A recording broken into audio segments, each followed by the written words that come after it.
Hey JC fam, welcome back to JC Online Service. Senang banget kita semua bisa berkumpul hari ini. Dan aku mau encourage kita hari ini untuk mempersiapkan hati kita untuk memuji dan menyembah Tuhan. Dan jangan lupa untuk share this video kepada teman-teman dan keluarga agar mereka juga bisa diberkati. Alright JC fam, enjoy the service. Happy Sunday jemaat terkasih, setiap pagi kita bangun tidur ingatlah bahwa berkat Tuhan, rahmat Tuhan, kasih Tuhan baru setiap pagi buat saudara semua dan buat kita berdua juga bukan? Pastinya, karena kita percaya bahwa setiap hari kita boleh menghirup udara yang luar biasa ini semua karena anugerah daripada Tuhan. Ya, betul. Dan hari ini ada 7 kali loh Lev. Oh 7 kali hari ini, apa ya? Nah nanti kita lihat apa pesan Tuhan bicara mengenai 7 kali. Oke, dan untuk itu kita bersuka cita karena kembali kita bisa beribadah secara online bersama-sama. Dan kita akan memuji menyembah Tuhan karena kita tahu pada saat kita memuji menyembah Tuhan ada kuasa di dalamnya. Sehingga mau segala tantangan, masalah kita pasti akan keluar menjadi pemenang. Ya kamu bilang bicara kuasa berarti kita tahu dimanapun kita berada bahwa hadirat Tuhan ada di situ. Ya. Dan kita percaya bahwa ini bukan sekedar ibadah yang biasa-biasa. Tapi waktu kita membuka hati, kita memuji menyembah Tuhan dengan segenap hati. Menerima kebenaran firman Tuhan, di situ akan terjadi mujizat Tuhan. Amin, ada mujizat hari ini terjadi. Mari kita berdoa. Tuhan, kami siapkan hati kami untuk beribadah. Karena kami percaya ada mujizat, ada kuasa, Yes. ada berkat besar yang Tuhan sudah siapkan bagi kehidupan kami. Ada kesembuhan, ada perkara-perkara spiritual yang akan kami terima. Terima kasih Tuhan Yesus. Dalam nama Yesus kami sudah berdoa. Amin. Amin.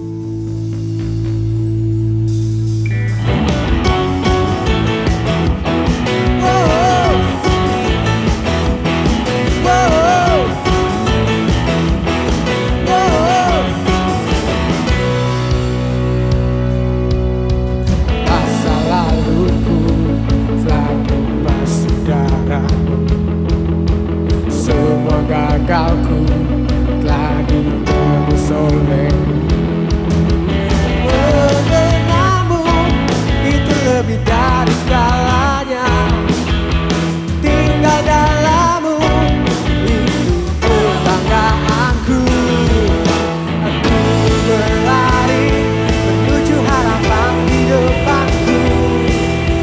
Ku lupakan semua yang di belakangku. Ku mengarah kepada apa yang di depanku. Ku menuju kemenangan yang darimu. Wow.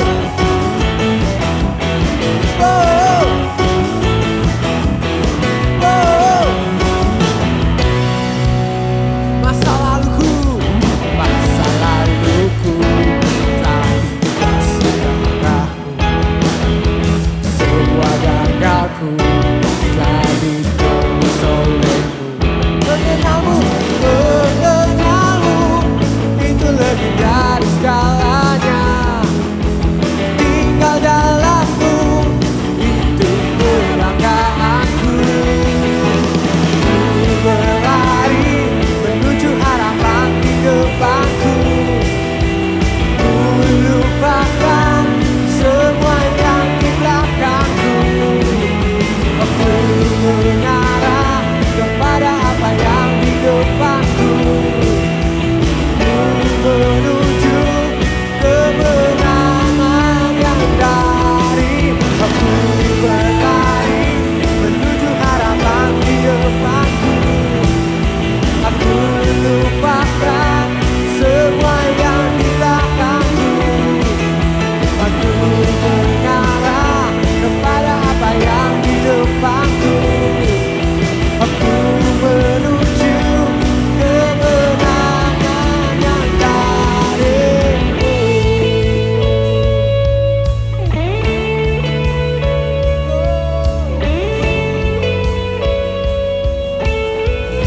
We sing.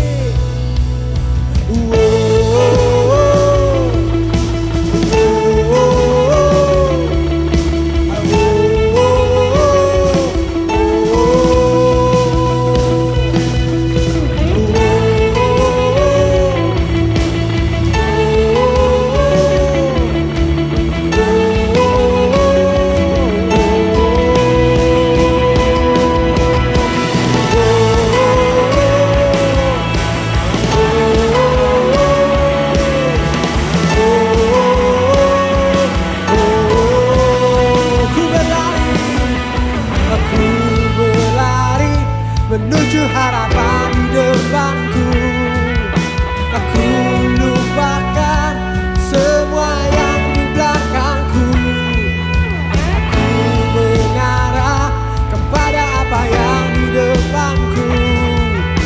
Aku menuju kemenangan yang darimu. Berlari menuju harapan di depanku. Ku lupakan semua yang di belakangku.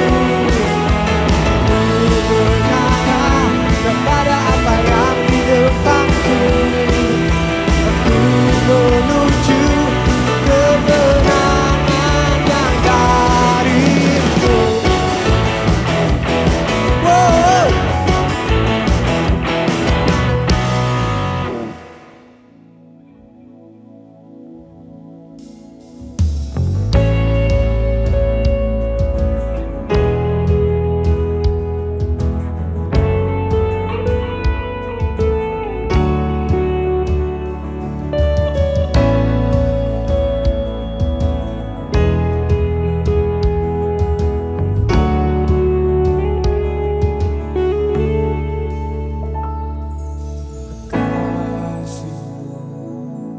Karyamu nyata dalamku.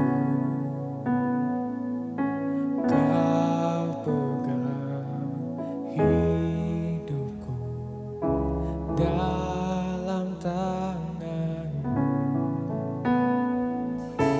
Darahmu, salibmu tembus hidupku.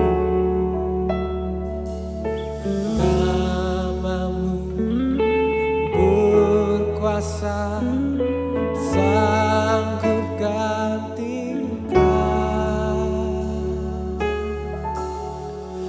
Harapanku di dalammu, hanya Kau Yesus kuatku. Ku percaya ku aman dalam-Mu.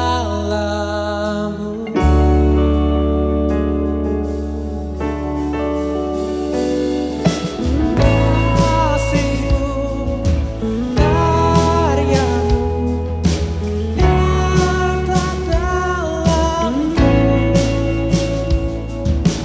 Kau pegang hidupku dalam tanganmu.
ku percaya Tuhan dalamku.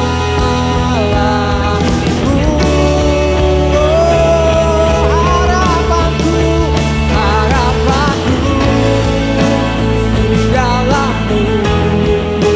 Hanya Kau Yesus kuatku. Ku percaya Tuhan dalamku.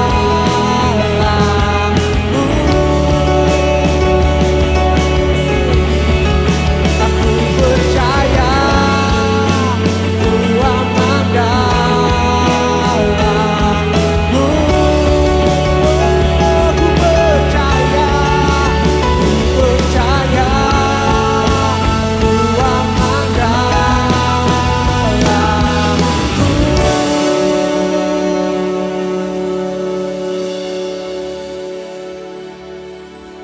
Hai family, apa kabar? Wah, senang kembali bisa ada di Jakarta Church Online, and I believe this message is going to transform your life, will give you hope and strength for our life. Dan untuk percaya bahwa benar-benar Tuhan itu adalah Tuhan yang luar biasa, yang terus memberikan motivasi, memberikan satu pengharapan di tengah-tengah dunia yang tidak memberikan pengharapan.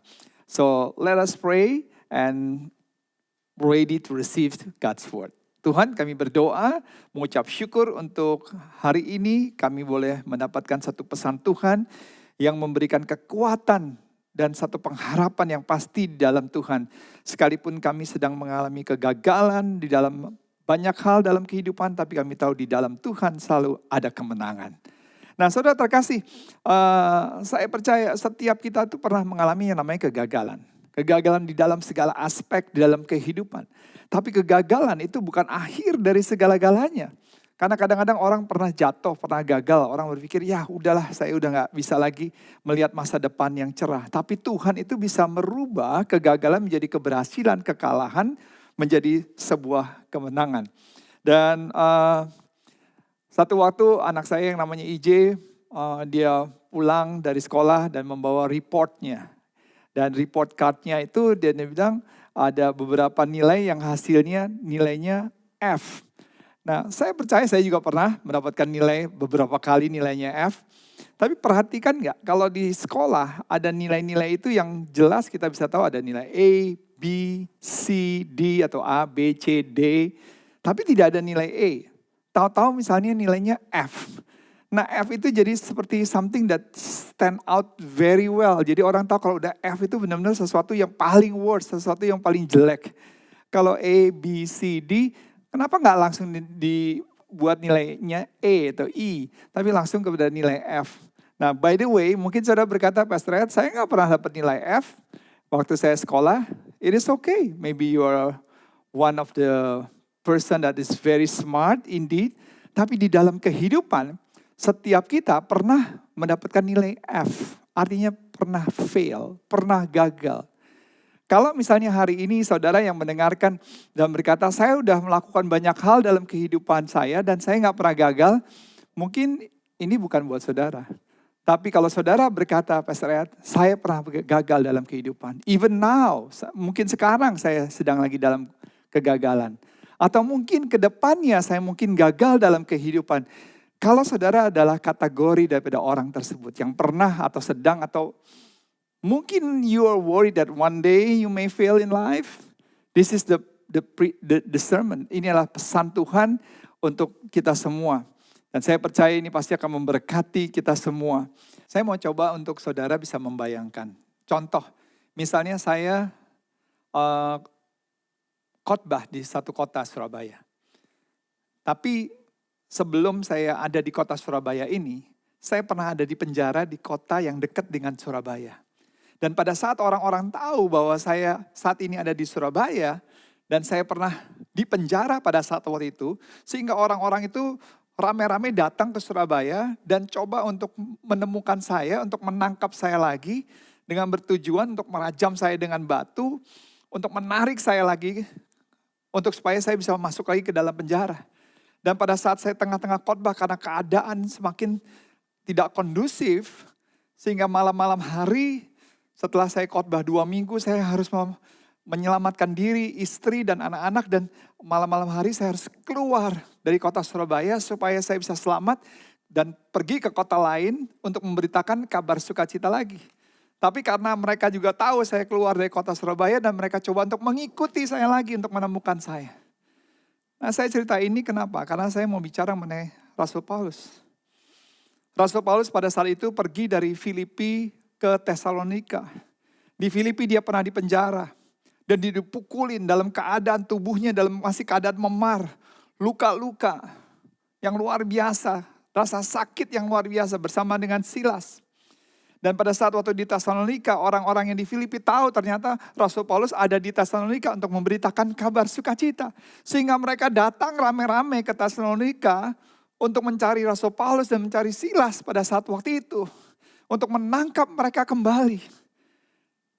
Dan Rasul Paulus harusnya memberitakan Injil, tapi cuma hanya bisa beberapa minggu saja, 2 minggu dan hampir 3 minggu. Dan kemudian dia harus pergi lagi ke Berea. Tapi pada saat itu orang-orang yang di Tesalonika juga tahu saat ini dia ada di Berea, dan kemudian mereka mengejar lagi. Dan dia gak bisa lama lagi di situ, dan kemudian dia harus lari lagi. Saudara pernah nonton film Fugitive yang dimain Harrison Ford? Di mana dia harus lari dari satu tempat ke tempat lain dan lari terus, dia harus bersembunyi dan lari lagi.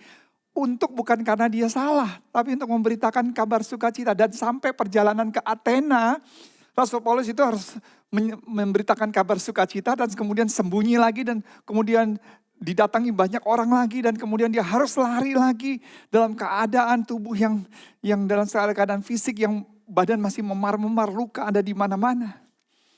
Dan kita bisa baca di dalam 1 Tesalonika 2 ayat 1-5. Firman Tuhan berkata demikian. Kamu sendiri pun memang tahu saudara-saudara bahwa kedatangan kami di antara kamu tidaklah sia-sia. Tetapi sungguh pun kami sebelumnya, seperti kamu tahu, telah dianiaya dan dihina di Filipi. Namun dengan pertolongan Allah kita, kami beroleh keberanian untuk memberitakan Injil Allah kepada kamu dalam perjuangan yang berat. Jadi dari Filipi ke Tesalonika. Di ayat ketiga, sebab nasihat kami tidak lahir dari kesesatan atau dari maksud yang tidak murni dan juga tidak disertai tipu daya. Sebaliknya karena Allah telah menganggap kami layak untuk mempercayakan Injil kepada kami, karena itulah kami berbicara bukan untuk menyukakan manusia, melainkan untuk menyukakan Allah yang menguji hati kita. Di ayat yang kelima, karena kami tidak pernah bermulut manis, hal itu kamu ketahui dan tidak pernah mempunyai maksud loba yang tersembunyi, Allah adalah saksi. Dan bagi banyak orang, kehadiran Paulus di Tesalonika adalah sebuah kegagalan. Dia cuma hanya bisa khotbah 2-3 minggu. Dan kemudian dia harus keluar dari kota Tesalonika. Dan kemudian dia harus lari dari satu tempat ke tempat yang lain, dari kota satu kepada kota yang berikutnya. Tapi kita tahu akhirnya Tuhan bisa merubah yang kelihatannya sebuah kegagalan buat perjalanan Paulus menjadi sebuah kemenangan yang luar biasa. Nah, apakah kita pernah mengalami kegagalan dalam hidup kita? Mungkin hari ini saudara dalam situasi seperti itu. Saudara mengalami kegagalan, sakit hati, kekecewaan di dalam rumah tangga kalian.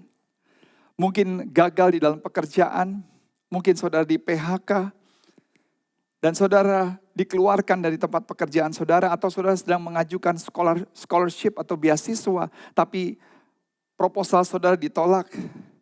Mungkin kesehatan saudara saat ini bukan dalam kondisi yang prima, bahkan dokter saja udah angkat tangan. Mungkin saudara sedang mengalami kegagalan secara keuangan.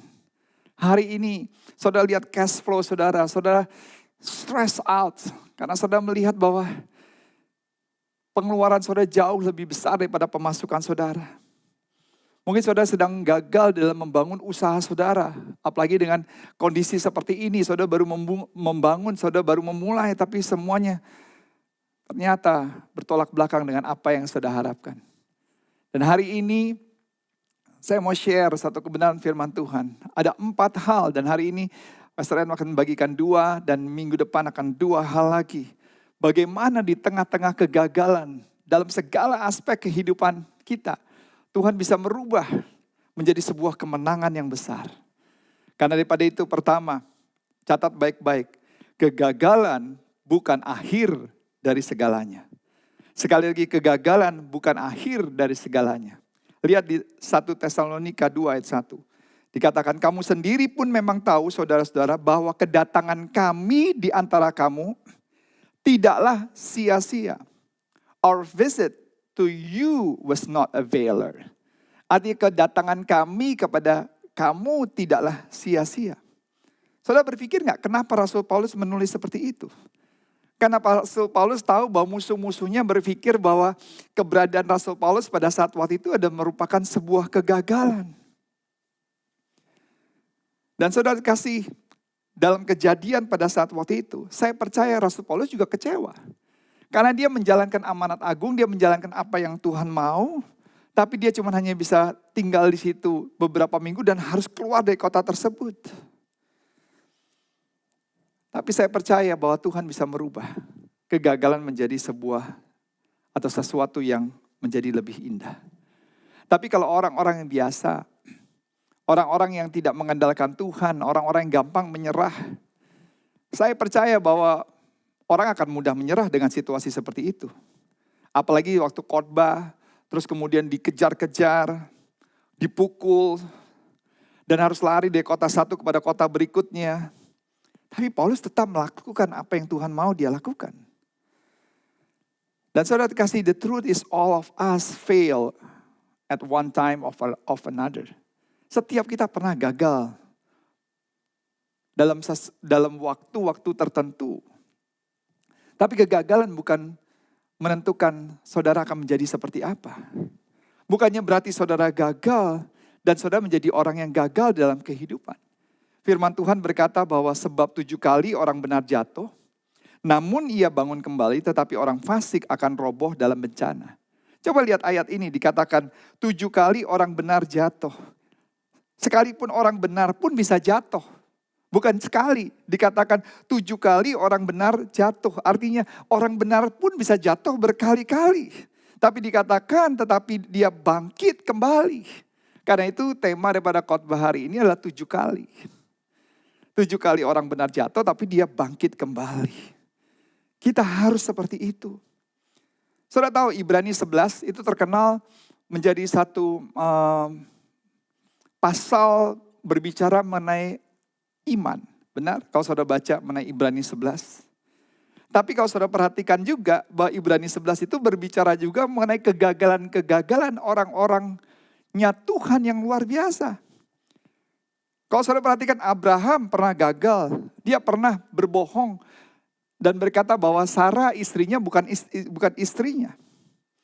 Yakub bersama dengan ibunya itu coba untuk menipu, yaitu suaminya Ishak untuk mengambil hak anak sulung yang harusnya dikasih ke Esau, tapi dikasih kepada Yakub. Tapi Yakub kerjasama dengan ibunya Rebeka atau Ribka. Musa pada saat waktu itu sempat gagal membunuh seseorang saat di Mesir. Karena dia kehilangan emosinya, dia kehilangan kesabarannya, dan akhirnya dia tidak bisa masuk ke tanah perjanjian. Ingat, Yesus punya 2 muridnya yang selalu bersama-sama dengan dia. Satu namanya Yudas, yang mengkhianati Yesus. Dia gagal berkomitmen kepada Yesus. Dia sedih, dia sempat mengkhianati Yesus, tapi dia gak bertobat. Dan akhirnya dia mengakhiri hidupnya dengan tragis. Petrus, dia pernah dengan sombong berkata bahwa semua murid-muridmu Yesus mungkin bisa menyangkal engkau, tapi saya tidak pernah akan menyangkal engkau. Dia berkata, these other disciples may forsake you, but I never will. Tapi yang ada saudara, he denied the Lord 3 times. Dia menyangkal Yesus 3 kali. Tapi dia bertobat dan Tuhan pulihkan. John Maxwell punya buku pernah menulis seperti ini. Failing doesn't mean I'm a failure. It just means I have not yet succeeded. Kegagalan bukannya berarti saudara adalah orang yang gagal. Tapi hanya berarti saudara belum saja menjadi orang yang sukses. It doesn't mean I have accomplished nothing. It just means I have learned something. Bukannya berarti saudara tidak mencapai apa-apa, tapi mungkin saudara belajar sesuatu untuk satu waktu saudara sampai ke tujuan tersebut. It doesn't mean that I've been a fool. It just mean I've had the courage to take a risk. Bukannya berarti Anda adalah orang yang bodoh, tapi saudara adalah orang yang berani, bahkan berani untuk mengambil risiko. Dan di buku itu juga ditulis, it doesn't mean God has abandoned me. It just mean He has a better idea. Bukannya berarti Tuhan meninggalkan kita. Tapi Tuhan punya ide yang lebih baik buat kehidupan kita. Ingat baik-baik, remember, failure is not final. Ingat kegagalan bukan akhir dari segala-galanya. Tuhan bisa pulihkan kehidupan Anda. Dan Tuhan bisa membawa ke tempat yang jauh lebih baik. Yang kedua, yang pertama kita belajar, kegagalan bukan akhir dari segala-galanya. Yang kedua, kegagalan bisa menjadi jalan menuju kesuksesan. Wow. Kalau yang pertama kita tahu kegagalan bukan akhir dari segala-galanya. So, this message will certainly encourage you. Pesan ini benar-benar menguatkan kita semua. Don't worry, setiap kita pernah gagal. Kan saya bilang dari awal. Kalau saudara berkata, Pastor Ed, I have attempt everything in my life and I never fail. Saya udah coba segala sesuatu dalam hidup saya dan saya gak pernah gagal. So, you don't need to listen to this message. Tapi, if you say it honestly, dan kalau saudara berkata jujur, Pastor Ed, I failed in my life many times. Saya pernah gagal dalam hidup saya berkali-kali, even now. I'm even worried that I'm going to fail later on in life. Ingat, poin pertama, kegagalan bukan akhir dari segala-galanya. Jangan Anda pernah menyerah. Karena Tuhan tidak pernah menyerah. Yang kedua, kegagalan bisa menjadi jalan menuju kesuksesan. Wow. Ternyata kegagalan bisa menjadi sebuah vitamin, menjadi sebuah sarana untuk bahkan kita menuju kepada kesuksesan. Lihat di dalam 1 Tesalonika 2 ayat keempat. Sebaliknya karena Allah telah menganggap kami layak untuk mempercayakan Injil kepada kami, karena itulah kami berbicara bukan untuk menyukakan manusia, melainkan untuk menyukakan Allah yang menguji hati kita. Di sini dikatakan, but God has given us a very valuable resource. The gospel. Injil telah diberikan kepercayaan kepada kita. Untuk kita bisa memberitakan kabar sukacita. Pada saat waktu itu saudara Paulus belajar dari setiap kesalahan-kesalahan yang pernah dia lakukan. Ada seorang penulis namanya Jim Stoffels. Dia pernah menulis begini, conventional wisdom might tell us, orang-orang secara umum pernah berkata demikian. That people who succeed never fail. Berarti orang yang sukses adalah orang yang tidak pernah gagal. Dan dikatakan orang-orang yang gagal adalah orang yang tidak akan pernah sukses. Dan this is totally wrong. Sangat salah. Kalau dikatakan bahwa orang-orang yang sukses adalah orang yang tidak pernah gagal, saudara, kita akan pelajari bahwa orang-orang semua yang sukses, semua pernah gagal. Dan orang-orang yang gagal dikatakan secara umum bahwa gak pernah sukses, that is wrong. Sekalipun kita gagal, kita bisa sukses. Failure is not final. Tapi kegagalan bisa menjadi jalan untuk menuju kepada kesuksesan. The only thing that is final, satu-satunya yang bisa mengakhiri segala-galanya adalah quitting. Pada saat Anda menyerah, baru Anda menjadi orang yang gagal. Because when you are quitting, when you quit, when you are no longer have any hope, then you are failure. Bahwa Anda adalah orang yang gagal. So never quit. Jangan pernah menyerah. Saya kasih lihat beberapa contoh, saudara.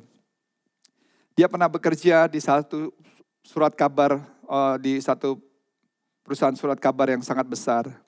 Tapi waktu dia bekerja dikatakan dia lacking of imagination. Bahwa dia tidak punya cukup imajinasi. Dia nggak punya ide-ide yang kreatif. Dia tidak punya ide-ide yang original sehingga dia dipecat. Tapi akhirnya dia menjadi siapa? Dia adalah Walt Disney. Satu waktu dia adalah seorang anchor TV. Membawa acara TV. Jadi host. Tapi produsernya tiba-tiba berkata sama dia, that you are not fit for television. Kamu gak layak ada di sini. Kamu gak cocok. Kamu gak bisa mengembangkan talenta kamu di sini. Jadi dia di-fired, dipecat. Tapi akhirnya dia menjadi siapa? Oprah Winfrey. Waktu dia usia 30 tahun, dia sempat depresi. Dia sempat kecewa. Karena dia harus dikeluarkan dari company yang dia bangun. Itu orang-orang berkata dialah gagal. Tapi akhirnya dia bisa bangkit kembali. Orangnya namanya Steve Jobs. Dia gagal on the 6th grade. Dan setiap kali untuk dia maju, untuk election, untuk kampanye, selalu gagal dan gagal dan gagal terus. Tapi kegagalan bukan akhir dari segala-galanya. Failure is not final. Sampai akhirnya dia menjadi prime minister untuk England, yaitu Winston Churchill.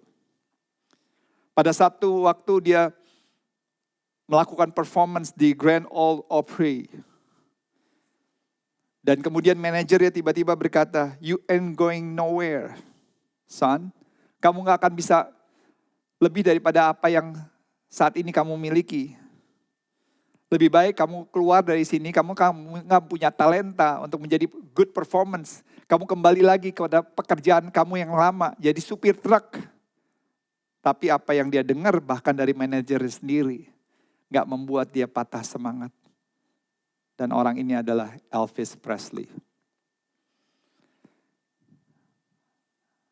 Dia adalah single mother. Dia tidak punya suami dan tidak punya siapa-siapa. Dalam keadaan depresi. Hidup sebagai tunawisma. Living on welfare. Bahkan gak bisa pergi sekolah, gak punya uang. Pada saat waktu dia buat draft, menulis. Dan orang ini menulis novel yang pertama. Dalam keadaan stres, depresi, gak punya uang. Orang-orang bilang dia orang gagal. Dialah J.K. Rowling. Yang menulis Harry Potter. Emperor Ferdinand pernah mengkritik orang ini. Dan berkata, Anda tidak cocok ada di Opera House. Anda tidak memahami banyak hal. Dan talenta Anda tidak di sini. Ternyata orang itu adalah Wolfgang Mozart. Di tahun 2006, waktu Michael Jordan buat commercial television untuk Nike, dia berkata demikian, "I've missed over 9,000 shots." Saya gagal 9,000 kali lemparan. I lost almost 300 games. Saya gagal dan kalah 300 pertandingan lebih. 26 kali saya diberikan kepercayaan untuk memenangkan pertandingan pada saat-saat yang penting. Dan 26 kali saya gagal. Dan dia katakan, I fail over and over and over again in my life. Saya gagal dalam kehidupan saya. And that is why I succeed. Itu yang membuat saya bisa berhasil sampai hari ini. Wow. Paulus, kalau sudah lihat, meluangkan waktu sebagian besar dalam hidupnya ada di dalam penjara. Tapi dia tidak mengkategorikan dirinya sebagai orang gagal. Filipi 1 ayat 12-13. Aku menghendaki saudara-saudara supaya kamu tahu bahwa apa yang terjadi atasku ini justru telah menyebabkan kemajuan Injil. Sehingga telah jelas bagi seluruh istana dan semua orang lain bahwa aku dipenjarakan karena Kristus. Paul was the original optimist. He turned his lemons into lemonade. He turned a jailhouse into a church house. He turned those in chains into a congregation. He turned a prison into a pulpit. Dan saya percaya, saudara, kegagalan bukan akhir dari segala-galanya. Saya menutup dengan satu cerita ini. Charles Colson, dia adalah seorang pengacara yang luar biasa. Dia adalah seorang kapten dari satu kapten angkatan laut di Amerika. Dia seorang politisi yang luar biasa. Tapi dia mengalami kegagalan pada saat waktu kasus Watergate scandal. Dan akhirnya dia harus masuk ke penjara, federal prison. Tapi sebelum masuk ke penjara, ada temannya memberikan sebuah buku berjudul Mere Christianity by C.S. Lewis. Dalam titik terendah dalam kehidupannya, dia membutuhkan Yesus di atas segala-galanya. Dan akhirnya dia terima Yesus sebagai Tuhan dan Juru Selamat dalam hidupnya. Dan pada saat waktu dia keluar dari penjara, he founded Prison Fellowship. Dia menjadi penulis buku, lebih daripada 30 Christian books. Dia punya radio program yang bernama Breakpoints, yang diudarakan, disiarkan lebih daripada 1.400 station. Dia mendapatkan Templation Prize for Religious Work. Mendapatkan penghargaan yang sangat tinggi dari Presiden George W. Bush. Awarded him as the Presidential Criticism Award. Dan di dalam bukunya yang berjudul Born Again, dia menulis seperti ini. The real legacy of my life was my biggest failure. That I was an ex-convict. My greatest humiliation being sent to prison was the beginning of God's greatest use of my life. Bahkan gembala sidangnya berkata bahwa semua jemaat tadinya tidak pernah ada yang tahu kalau dia bekas ex orang yang pernah dipenjara. Orang cuma tahu hanya dia adalah orang yang baik, orang yang luar biasa. Dan saudara kasih, kenapa bisa seperti itu? Karena Tuhan bisa merubah kegagalan menjadi keberhasilan. That's because God can turn human failure into heavenly favor. Kalau hari ini Anda pernah gagal, ingat, jangan pernah menyerah. Dua hal ini. Kegagalan bukan akhir dari segala-galanya. Yang kedua, kegagalan bisa menjadi jalan menuju kepada kesuksesan. When you lean on Jesus, percaya Tuhan bisa merubah kegagalan menjadi kemenangan. Sehingga apapun yang pernah kita alami dalam kehidupan kita tidak akan pernah menyerah. Because yang namanya gagal adalah pada saat Anda menyerah, then you are a failure. But if you never give up, kalau Anda tidak pernah menyerah, then you will see kemenangan, keberhasilan akan menanti kehidupan Anda. God bless you all. Amen. Wah, pesan Tuhan yang sangat amat luar biasa sekali buat kita semua. Kegagalan bukan akhir dari segala-galanya, bukan. Bahkan kalau kita pernah gagal, tidak menjadikan kita orang yang gagal. Tetapi justru waktu kita tidak bangkit lagi, justru waktu kita berhenti, maka kegagalan disitulah dimulai. Saya juga percaya di saat-saat ini mungkin kita sedang menghadapi banyak kegagalan. Secara finansial, mungkin secara bisnis, kantor, pekerjaan. Kita mengalami banyak stagnasi akibat pandemi ini. Tetapi ingat, itu bukan akhir dari segala-galanya. Karena kita punya Tuhan yang tidak pernah gagal untuk memberkati hidup kita. Untuk itu, mari kita siapkan yang terbaik untuk Tuhan lewat persembahan kita. Dan kita mau tundukkan kepala dan kita mau berdoa bersama-sama.